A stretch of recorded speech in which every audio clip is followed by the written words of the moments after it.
আপনাদের সকলকে ঈশ্বরের ভালোবাসা এবং প্রীতি শুভেচ্ছা জানিয়ে শুরু করছি। আজকের জগতে যদি আপনি একটু দেখেন তাহলে দেখতে পাবেন মানুষ সব পেয়ে যেন ভিতরে শূন্যতা, শুষ্কতা, হতাশা। আজকে দেখতে পাই যে সম্পর্কগুলো ভেঙে যাচ্ছে, পরিবার ভেঙে যাচ্ছে। ঈশ্বর কি এখনো পাপীকে ভালোবাসেন? এই প্রশ্ন আপনার মনে আসতেই পারে। আরও প্রশ্ন আসতে পারে রিলিজিয়ন ও রিলেশনশিপ বা ধর্ম আর সম্পর্কের মধ্যে পার্থক্য কি? আমরা বিশেষ করে দেখি, আমরা যখন গাড়িতে চলি, গাড়ি ভুল পথে গেলে জিপিএস বলে রিক্যালকুলেটিং, যেমন জিপিএস বারবার নতুন করে পথ দেখায়। ঈশ্বরও বলেন ফিরে এসো, আমি নতুন পথ দেখাবো। সকলকে জয় যিশু। অনেক ধন্যবাদ আমাদের চ্যানেলে ভিডিওটি দেখার জন্য। যদি আমাদের চ্যানেলটি এখনও পর্যন্ত সাবস্ক্রাইব করেননি তাহলে অনুরোধ করব এখনই সাবস্ক্রাইব করে দিন এবং বেল বাটনটি প্রেস করে দিন, তাহলে আমাদের সমস্ত ভিডিওর নোটিফিকেশান আপনার কাছে পৌঁছে যাবে। অনুরোধ করি ভালো লাগলে লাইক করবেন, কমেন্ট করবেন এবং অন্যের কাছে শেয়ার করে দিন এই ভিডিওটি। ঈশ্বর আপনাকে অনেক আশীর্বাদ করুন। ধন্যবাদ। আমরা দেখতে পাই যে রোগ লুকালে মৃত্যু আসে, স্বীকার করলে চিকিৎসা কাজে আসে। অনুতাপ মানে ঈশ্বরের সামনে সত্য স্বীকার করা। একজন প্রশ্ন করেছেন, ঈশ্বর কি এমন একজন স্বামী যিনি বিশ্বাসঘাতক স্ত্রীকেও আবার গ্রহণ করেন? হোসেয় পুস্তক বাইবেলের পুরাতন নিয়মে যে ভাববাদী পুস্তক, সেই প্রশ্নের উত্তর আমাদেরকে দেয়। এটি কেবল বিচার নয়, একটা ভাঙা সম্পর্কের মধ্যেও ঈশ্বরের সেই প্রেমের ঘটনা আমরা দেখতে পাব। হোসের পুস্তকে বলা হয় ঈশ্বরের হৃদয়ের কান্না, তার সেই ভগ্ন হৃদয় আমরা দেখতে পাই। আমরা দেখতে পাই ঈশ্বরের অবিচল প্রেম, God's unfailing love। আমরা দেখি অবিশ্বস্ততার মধ্যেও বিশ্বস্ততা, faithfulness despite unfaithfulness। অনুতাপ ও ফিরে আসার আহ্বান, call to repentance and return to him। ভাঙা সম্পর্কের পুনরুদ্ধার, অর্থাৎ restoration of broken relationship। আমরা আজকের এই পুস্তক সম্পর্কে কয়েকটি বিষয় দেখব। প্রথমত, লেখক কে? লেখক ছিলেন ভাববাদী হোসেয়। হোসেয় নামের অর্থ হলো পরিত্রাণ বা ঈশ্বর উদ্ধার করেন। আমরা দেখতে পাই এই নামটি যিশুর নামের সঙ্গেও সম্পর্কিত। একই মূল শব্দ থেকে কয়েকটি নাম এসেছে, যেমন হিব্রু ভাষায় হোসেয়া, জোশুয়া, জিসাস, সবগুলোই একই যে শব্দ থেকে এসেছে। দ্বিতীয়ত, আমরা দেখব ঐতিহাসিক পটভূমি। হোসেয় ভাববাদী উত্তর ইসরায়েলে ভাববাণী করেন। তিনি ভাববাণী করেন রাজা উশিয়, যোথম, আহোস ও হিজকিয়ের সময় এবং জোয়াশের পুত্র ইসরায়েল রাজ জারবিয়ামের সময় এবং উত্তর রাজ্যের রাজা দ্বিতীয় জারবিয়ামের সময়ও তিনি ভবিষ্যৎবাণী করেন। এখন প্রশ্ন আসতে পারে সময়কাল। আনুমানিক খ্রিস্টপূর্ব 755 থেকে 715 সনে। আর এইটি ছিল বা এই সময়টা ছিল রাজনীতিক দুর্নীতির সময় এবং বিভিন্ন মূর্তি পূজার সময় ছিল, নৈতিক পতনের সময় ছিল। বাইরে সমৃদ্ধি কিন্তু ভিতরে পচনের সময়। মানুষ ধর্ম পালন করছিল কিন্তু হৃদয় ঈশ্বর থেকে দূরে ছিল। তৃতীয়ত দেখব হোসেয় পুস্তকের মূল বিষয় কি? অবিশ্বস্ত মানুষের প্রতি ঈশ্বরের বিশ্বস্ত প্রেম। মানুষ ঈশ্বরকে ছেড়ে চলে গেছে, তবুও ঈশ্বর তাদের খুঁজছেন। চতুর্থত, হোশের ব্যক্তিগত জীবনই ছিল একটা জীবন্ত উপমা ইসরায়েল জাতিকে শিক্ষা দেওয়ার জন্য। আমরা দেখতে পাই ঈশ্বর হোশেয়কে বলেন এক অবিশ্বস্ত স্ত্রীকে বিবাহ করতে। হোশের স্ত্রী গোমর বারবার অবিশ্বস্ত হন। গোমর অর্থাৎ ইসরায়েল জাতি এবং হোশেও মানে আমরা ভাবতে পারি ঈশ্বর। এই তুলনাটি করা যায়। বিশেষ করে যেমন গোমর স্বামীকে ছেড়েছিল, একইভাবে ইসরায়েল ঈশ্বরকে ছেড়েছিল। কিন্তু হোশেও আবার গোমরকে ফিরিয়ে আনেন। এটি ঈশ্বরের সেই করুণাকে প্রকাশ করেন।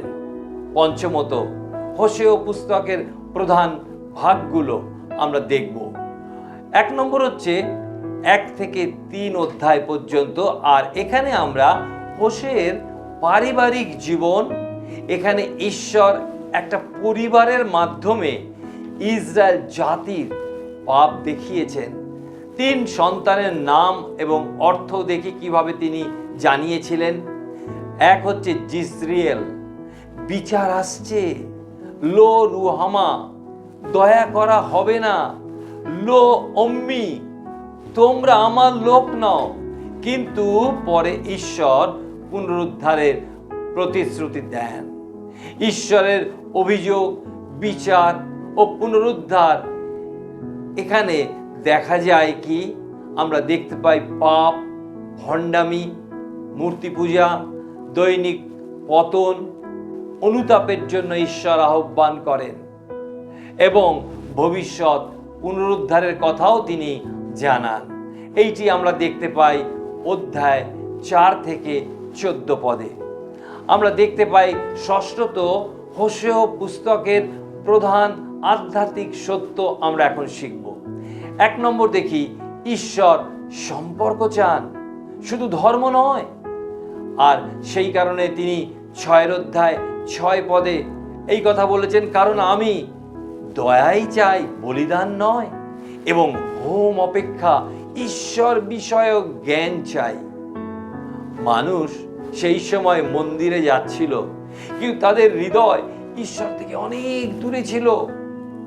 আর আজও আমরা দেখতে পাই, আমরা গান গাইতে পারি, আলোর সমারোহে আমাদের মণ্ডলী গৃহ ভর্তি থাকতে পারে, প্রার্থনা থাকতে পারে, অনেক অনুষ্ঠান থাকতে পারে, কিন্তু হৃদয়ে যদি ঈশ্বর না থাকেন তাহলে কিন্তু সবই শূন্য।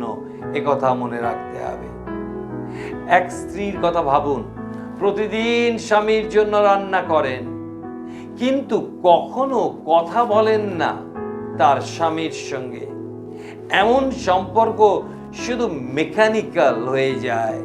ঈশ্বর তাই শুধু রিচুয়াল চান না, তিনি রিলেশনশিপ চান আমাদের জীবনে।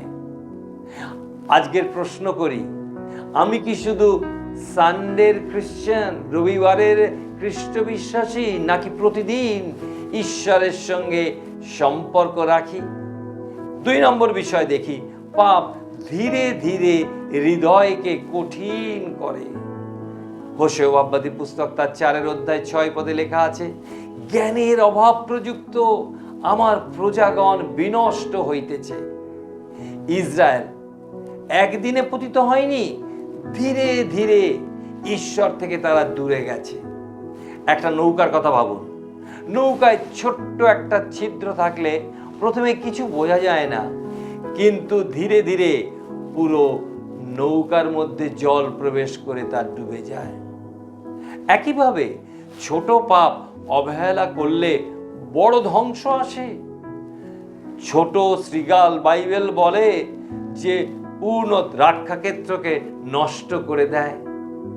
3 নম্বর বিষয় আমরা এই পুস্তক থেকে শিখি, মূর্তি পূজা শুধু মূর্তির সামনে মাথা নত করা নয়। হোশের সময় বালদেবের পুজো ছিল। আজকের মূর্তি কি? আজকের মূর্তি হচ্ছে আমাদের অর্থ, সম্পদ, অহংকার, সম্পর্কহীন জীবন, পপুলারিটি, নিজের ইচ্ছা, মোবাইলের নেশা যা ঈশ্বরের জায়গা নিয়ে নেয় সেটাই হলো মূর্তি। বাইবেল পড়ার সময় পায় না, কিন্তু সোশ্যাল মিডিয়াতে 5 ঘন্টা কাটায়, যা আমাদের সময় ও হৃদয় নিয়ন্ত্রণ করে। তাই হচ্ছে আমাদের ঈশ্বর, সেটাই আমাদের ঈশ্বর হয়ে যায়। 4 নম্বর বিষয় শিখবো এই বই থেকে বা এই পুস্তক থেকে। ঈশ্বর বিচার করেন কারণ তিনি প্রেম করেন। অবশ্য পুস্তকে বিচার আছে, কিন্তু তা ধ্বংস করার মধ্যে আনন্দ করার জন্য নয়, কিন্তু ঈশ্বর চান মানুষ ফিরে আসুক। তিনি চাইছেন। একজন ডাক্তার যখন ক্যান্সার ভালো করার জন্য সার্জারি করেন, মনে হয় আত্মীয় প্রিয়জনরা ভাবে কষ্ট দিচ্ছেন ডাক্তার, কিন্তু সেই ডাক্তার বাঁচানোর জন্যই এই কাজ করে থাকেন। ঈশ্বরের বিচারও অনেক সময় 1 নম্বর হচ্ছে সংশোধনের জন্য, 2 নম্বর হচ্ছে প্রকৃত চরিত্র গঠনের জন্য, 3 নম্বর হচ্ছে আমাদের পাপের থেকে রক্ষা করার জন্য, 4 নম্বর হচ্ছে আমাদেরকে আরো পবিত্রতর জীবনে প্রবেশ করতে ঈশ্বর সাহায্য করেন। এই পুস্তকে 5 নম্বর বিষয় আমরা শিখি, আত্মিক বিষয়, সেটা হচ্ছে ঈশ্বরের প্রেম অবিশ্বাসের চেয়েও বড়।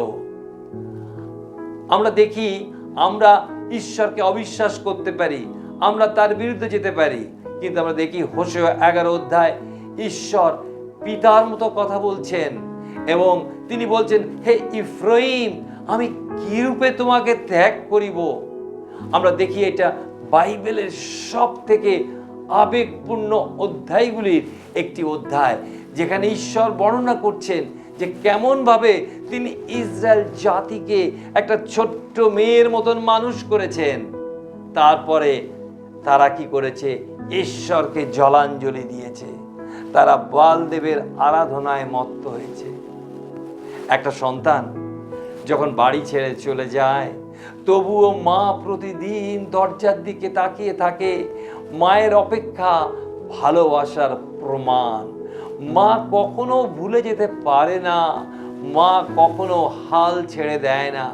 ঈশ্বরও পাপীকে ফিরে পাবার আশায় রয়েছেন। প্রভু যীশু কি বলেছেন? তিনি মতি লিখিত সুসমাচার 11 অধ্যায় বলেছেন, হে পরিশ্রান্ত ভারাক্রান্ত লোক সকল, তোমরা আমার নিকটে এসো, আমি তোমাদিওকে বিশ্রাম দেব। আজকে ঈশ্বর প্রকৃত বিশ্রাম আপনাকে দিতে পারেন, যে বিশ্রামের আজকে দরকার আছে। ঈশ্বর আমাদেরকে অষ্টমত বিষয় শেখান। হোশেয়া পুস্তকে আমরা একটা যিশুর ছবি দেখতে পাই। আপনি বলে কি ধরনের? সেটা হলো হোশেয়া পুস্তকে আমরা যিশুর ছায়া দেখি। যেমন অবিশ্বস্ত মানুষকে, অবিশ্বস্ত সেই জাতিকে ঈশ্বর প্রেম করেন, তেমনি প্রভু যিশু জগতের সকল মানুষকে প্রেম করেছেন, আমাদের জন্য বহুমূল্য জীবন দিয়েছেন। হারানোকে ফিরিয়ে আনার করুণার মাধ্যমে উদ্ধার করেছেন, প্রেমের জন্য মূল্য দিয়েছেন, তিনি ক্রুশেতে প্রাণ দিয়েছেন। হোশেও যেমন গোমরকে মূল্য দিয়ে ফিরিয়ে এনেছিলেন, যিশুও আমাদের রক্ত দিয়ে কিনেছেন। প্রিয় ভাই বোন, নবমত আজকের সমাজে হোশের বার্তা কি? আজও ধর্ম আছে, কিন্তু ঈশ্বর হৃদয়ে নেই। 2, অনুষ্ঠান আছে, কিন্তু অনুতাপ নেই। জ্ঞান আছে, কিন্তু পবিত্রতা নেই। টেকনোলজি আছে, কিন্তু শান্তি নেই। হোশেও আজও চিৎকার করে বলছেন, ঈশ্বরের কাছে ফিরে এসো। প্রিয় ভাই বোন, দেখি এই পুস্তকে প্রেম, ঈশ্বর হলেন বিশ্বস্ত। পাপ ধীরে ধীরে ধ্বংস আনে। ধর্ম রিচুয়াল নয়, রিলেশনশিপ। দরকার আচার অনুষ্ঠান, রীতিনীতি নয়, কিন্তু আন্তরিক সম্পর্ক প্রয়োজন আছে। বিচার সংশোধনের জন্য, অনুতাপ ফিরে আসার জন্য আমরা মনে রাখবো। আর পুনরুদ্ধার হলো। ঈশ্বর ভাঙা জীবনকে নতুন করে গড়েন। যিশকেল ভাববাদী পুস্তক তার 36 অধ্যায় 26 পদে ঈশ্বর কি বলছেন? আর আমি তোমাদিগকে নূতন হৃদয় দিব ও তোমাদের অন্তরে নূতন আত্মা স্থাপন করিব। আমি তোমাদের মাংস হইতে প্রস্তরময় হৃদয় দূর করিব ও তোমাদিগকে মাংসময় হৃদয় দিব। আপনি কি ঈশ্বর থেকে অনেক দূরে চলে গেছেন? আপনার হৃদয় কি আজ ঠান্ডা হয়ে গেছেন? নাতিশীতোষ্ণ হয়ে গেছে, না গরম না ঠান্ডা? আপনি কি শুধু ধর্ম পালনই করছেন? হোশের পুস্তক আজও বলে ফিরে এসো, কারণ ঈশ্বর এখনো আমাদের ভালোবাসেন। একটা বাতিঘর বা লাইট হাউস সমুদ্রের ধারে দাঁড়িয়েছিল। এক রাতে প্রবল ঝড় উঠল, অনেক জাহাজ পথ হারিয়ে ফেলল, কিন্তু একজন নাবিক দূর থেকে বাতিঘর তার আলো দেখতে পেল এবং তার বন্ধুকে বলল, এখনো কি ওই বাতিঘরের আলো জ্বলছে? তার সহকারী উত্তর দিল, হ্যাঁ, বাতিঘরের আলো কখনো নেবে না। প্রশ্ন হলো, আমরা কি সেই আলোর দিকে ফিরব? ঝড়ের রাতে যখন চারিদিক অন্ধকার, তখনও লাইট হাউসের বা বাতিঘরের আলো জ্বলতে থাকে এবং জাহাজকে নিরাপদে বা নিরাপদ পথ দেখায়। ঠিক তেমনি ভাবে জীবনের ঝড় ঝঞ্ঝা, দুঃখ, কষ্ট, ব্যর্থতা বা হতাশার মধ্যেও ঈশ্বরের প্রেম, পরিচালনা এবং পথ নির্দেশিকা নিভে যায় না। আজ আপনি সেই প্রভুর চরণতলে ফিরে আসুন। তিনি আপনাকে অনুগ্রহ করবেন, তিনি আপনাকে দয়া করবেন এবং আপনাকে তার কোলে আশ্রয় দেবেন। আপনার হতাশার মাঝে, দুঃখের মাঝে, কঠিন সময় একবার আপনি বিশ্বাস করুন তাকে। আপনি যেখানে আছেন সেখানে বসে তাকে বলুন, প্রভু আমি তোমাকে চাই। আমি জানি আমার দুর্বলতা, শুষ্কতা, আমার হতাশা, আমাকে তুমি এসে তোমার করে নাও। আমার সমস্ত অযোগ্যতা আমি স্বীকার করছি। আমি জানি অন্যায় পাপের মধ্যে আমি লিপ্ত আছি। আমার গুপ্ত পাপ সকল আমাকে ধ্বংস করে চলেছে। ঈশ্বরই পারেন আপনাকে ফেরাতে। আজকের এই সময় যেখানে আপনি আপনার হৃদয় প্রভুর কাছে দিন, মানুষের কাছে নয়, ঈশ্বরের হাতে সমর্পণ করুন। যিনি আপনার জন্য ক্রুশে প্রাণ দিয়েছেন, প্রায়শ্চিত্ত করেছেন পাপের, মৃত্যুর তৃতীয় দিনে বেঁচে উঠেছেন, প্রমাণিত হয়েছে তিনি প্রভু এবং আমাদের পরিত্রাতা। আর তিনি পিতার দক্ষিণ পার্শ্বে বসে আপনার আমার জন্য প্রার্থনা করছেন। তিনি আবার আসছেন বিচারক রূপে এই পৃথিবীর বিচার করতে, কিন্তু আপনি তার সন্তান রূপে অনন্তকাল বাস করতে পারেন। আমি আপনার জন্য প্রার্থনা করব, যদি আপনি চান এই সময়। সকল চোখ বন্ধ করি, মাথা নত করি। প্রেমময় পিতা ঈশ্বর, তোমার পবিত্র নামে ধন্যবাদ করি।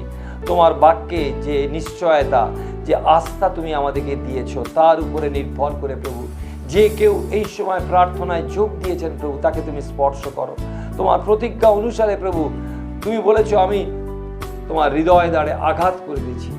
যদি কেউ আমার আঘাত শোনে এবং খুলে দেয়, তাহলে আমি ভেতরে প্রবেশ করব এবং তার সঙ্গে পান এবং আহার করব। কি অপূর্ব আশা তুমি দিয়েছো। তুমি আশীর্বাদ করো, আমাদের শ্রোতা বন্ধুদেরকে স্পর্শ করো, তোমার অনুগ্রহ দ্বারা পরিপূর্ণ করো। তাদের দুঃখ, ব্যথা, হতাশা যা কিছু আছে প্রভু তুমি দূর করে তোমার আনন্দ শান্তি দ্বারা পরিপূর্ণ করো। যিশুর নামে চাই, আমেন। আপনাদের অসংখ্য ধন্যবাদ জানাই আমাদের চ্যানেলটি সাবস্ক্রাইব করার জন্য। যারা এখনো পর্যন্ত আমাদের চ্যানেলটি সাবস্ক্রাইব করেননি, আপনাদের কাছে আমাদের অনুরোধ, চ্যানেলটি সাবস্ক্রাইব করে দিন, বেল বাটনটি প্রেস করে দিন, তাহলে আমাদের আগামী সকল ভিডিও নোটিফিকেশন আপনি পেয়ে যাবেন। আমাদের ভিডিওটি ভালো লাগলে লাইক এবং কমেন্ট করতে ভুলে যাবেন না। এবং আপনাদের প্রিয়জনদের সাথে অবশ্যই শেয়ার করে দেবেন। আপনাদের প্রার্থনার অনুরোধ থাকলে বা নোটস পেতে চাইলে বা আমাদের অনলাইন বাইবেল অধ্যয়নের সাথে যুক্ত হতে চাইলে আমাদের স্ক্রিনে দেওয়া হোয়াটসঅ্যাপ নম্বরটিতে আপনি যোগাযোগ করতে পারেন। ঈশ্বর আপনাদের আশীর্বাদ করুন।